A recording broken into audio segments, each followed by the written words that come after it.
को पिता को डंडों से मारा और डंडों से इतना मारा कि पिता की जो है वो अंतिम यात्रा ही निकल गई।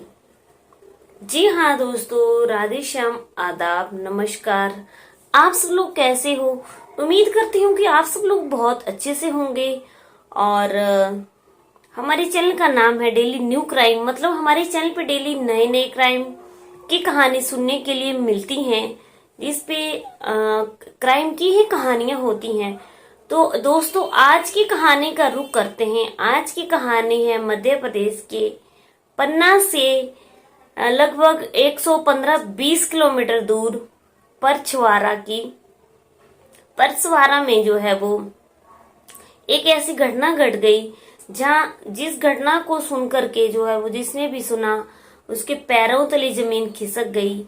और यह घटना जो है वो वीरवार को हुई, जिसमें जो है वो परसवारा गांव में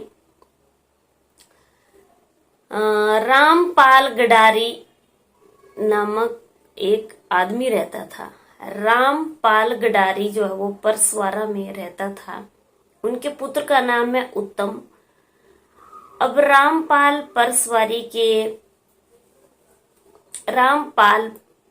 गडारी के खेतों में जो है वो एक टावर लगा हुआ था।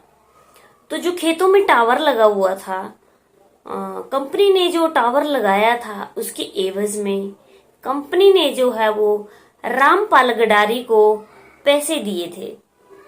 और जो उनका बेटा है उत्तम कुमार, वो उन पैसों को लेकर के हमेशा ये डिमांड करता रहता था अपने वृद्ध पिता से कि उसको भी इनमें से हिस्सा चाहिए।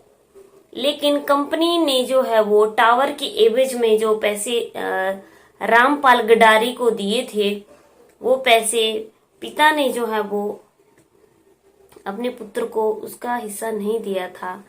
तो जो उनका बेटा है उत्तम, वो हमेशा जो है वो अपने पिता से बहुत ज्यादा झगड़ा करता था, बहुत ज्यादा लड़ाई करता था, क्योंकि उसको जो है वो उसमें कुछ हिस्सा चाहिए था, उसके कुछ पैसे चाहिए थे। ये 2 साल हो गए थे इन चीजों को चलते हुए।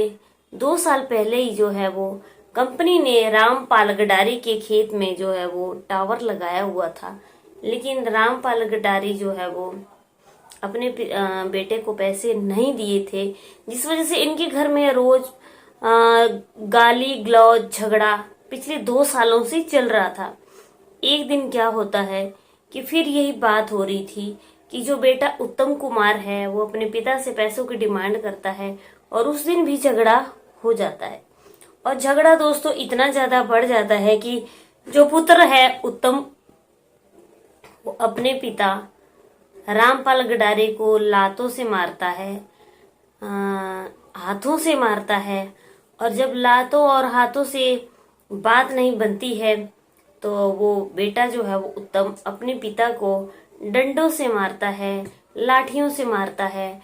लाठियों से तब तक अपने पिता को पुत्र मारता रहता है जब तक उन पिता के अंदर जान थी, उनका शरीर हिलजुल रहा था।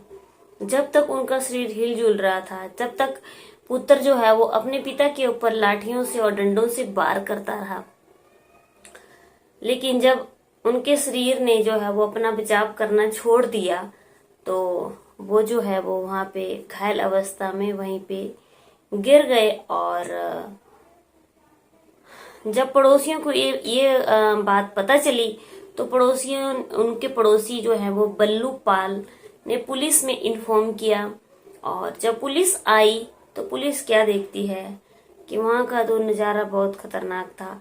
जो उनके पिता थे रामपाल गडारी, वो वहां पे घायल अवस्था में पड़े हुए थे, लहूलुहान थे, चारों तरफ खून बिखरा पड़ा था। और जो बेटा था वो वहां से गायब था।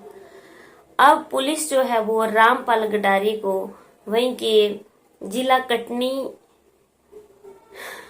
में ले जाती है और वहां पे अस्पताल में जो है वो उनको एडमिट कर देती है। और जब पुलिस उनको वहां पे एडमिट कर देती है तो इलाज के दौरान उनकी मृत्यु हो जाती है। क्यों?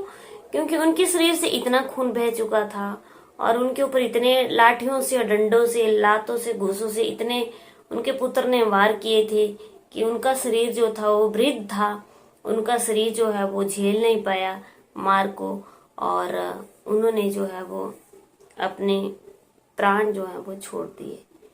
उनकी मतलब उनके बेटे ने ही उनकी हत्या कर दी, अपने पिता की। बेटा फरार हो गया। अब पुलिस को जो है वो बल्लू पाल, जो कि उनका पड़ोसी है, उन्होंने सारी घटना बताई कि उनका जो पुत्र है उत्तम ने ही जो है वो अपने पिता का कत्ल किया है, अपने पिता की हत्या की है। बल्लू पाल ने ही उनको बताया पुलिस को।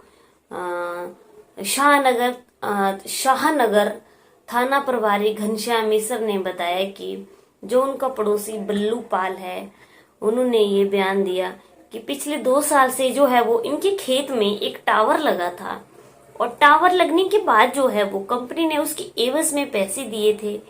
तो पैसे जो थे वो पिता को दिए थे, लेकिन जो बेटा है वो उनका विरोध करता था, बार बार जो है वो पैसे मांगता था कि उसको भी पैसे चाहिए, लेकिन वृद्ध पिता ने जो है वो उसको पैसे नहीं दिए थे, जिसकी वजह से उनकी आए दिन लड़ाई झगड़ा चलता रहता था, खूब गाली गलौज भी होती थी।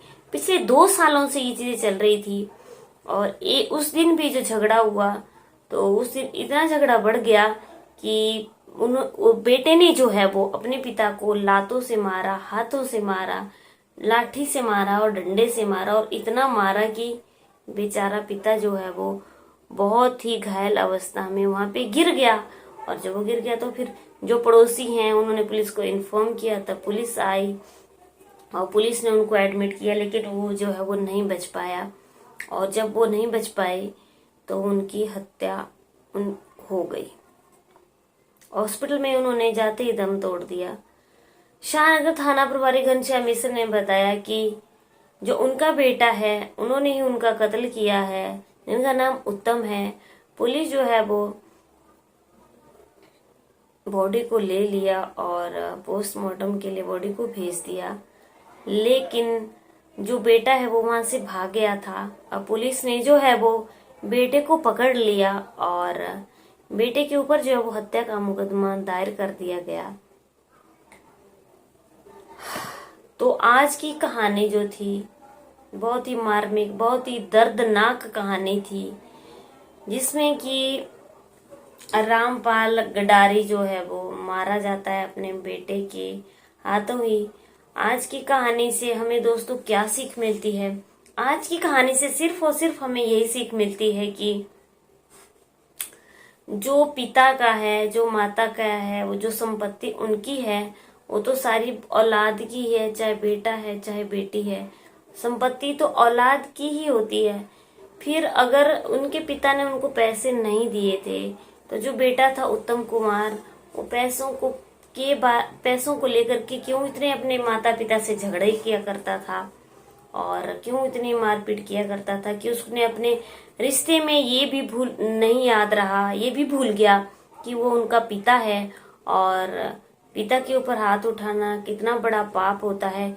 जिन माँ बाप की वजह से हम इस पृथ्वी के ऊपर आए हुए हैं, आज उन्हीं माँ बाप के ऊपर अगर हम हाथ उठाते हैं और उनको इस गंदी नजर से देखते हैं तो हम इंसान नहीं हैं, हम जानवर हैं।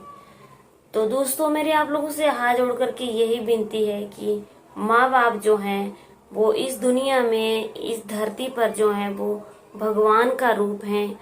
अगर हमने माँ बाप की सेवा कर ली तो समझो हमने भगवान की सेवा कर ली। और जिनके माँ बाप अपने औलाद से खुश रहते हैं, उनकी औलाद जो है वो हमेशा सुखी रहती है और खुश रहती है। माँ बाप को वृद्ध उम्र में जो है वो आप लोगों के सहारे की जरूरत होती है।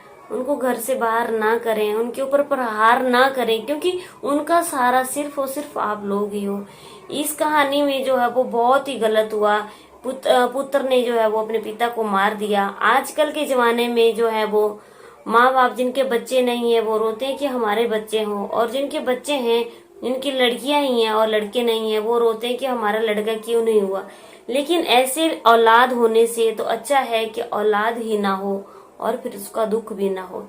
तो दोस्तों अगर मेरी कहानी अच्छी लगी होगी तो जरूर लाइक करना, चैनल को सब्सक्राइब करना। मैं आप लोगों को बता देती हूँ कि मेरे चैनल पे सुबह 10 बजे जो है वो रोज एक नई कहानी निकलती है, एक क्राइम की कहानी आती है और हम आपको सुनाते हैं। तो चलिए दोस्तों, बने रहिए मेरे चैनल पे। और मेरा आपको लोगों को बताने का उद्देश्य सिर्फ और सिर्फ जागरूक करना था। और मुझसे कोई गलती हो गई हो तो हाथ जोड़ करके आप लोगों से क्षमा मांगती हूँ। कल की कहानी में आप लोगों से फिर से मुलाकात होगी। तब तक के लिए जय हिंद, जय भारत।